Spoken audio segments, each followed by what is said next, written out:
పీరియడ్స్‌లో గుడికి వెళ్ళొద్దు అని మన పెద్దలు చెప్పారు. కానీ కారణం తెలియక చాలామంది దేవుడే మాతాజీలని దూరం పెట్టారని అనుకుంటారండి. నిజం మాత్రం అది కాదు. ఈ వీడియో చివరి వరకు చూడండి. పీరియడ్స్ వచ్చిన వాళ్ళు అపవిత్రుడు, అంటరానితనము అని చెప్పి మనలో చాలామంది ఒక అపోహలు సృష్టించారండి. కానీ ఒకసారి ఆలోచించండి. ఒక కొత్త ప్రాణాన్ని, ఒక కొత్త జీవితాన్ని సృష్టించే శక్తిని ఇచ్చింది కూడా అదే దేవుడు. అయితే ఆ ప్రక్రియ అపవిత్రమవుతుందా? లేదండి.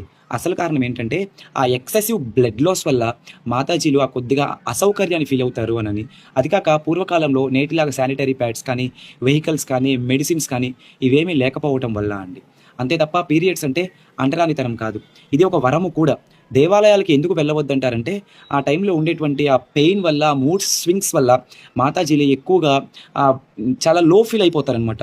కాబట్టే దేవాలయాలకి వెళ్ళవద్దు అన్నారండి. అంతే మించి అది ఏమి అంటరానితనం కాదండి. ఇది ఇంద్రుడి ద్వారా వచ్చిన ఒక శాపము, వరము అని కూడా అంటారు. భాగవతంలో దీని గురించి ఎంతో చక్కగా వివరించబడినది. నేను అంతకుముందు రీల్ కూడా చేశాను. అది లింక్ చేస్తాను. కావాలంటే చూడొచ్చు. హరే కృష్ణ.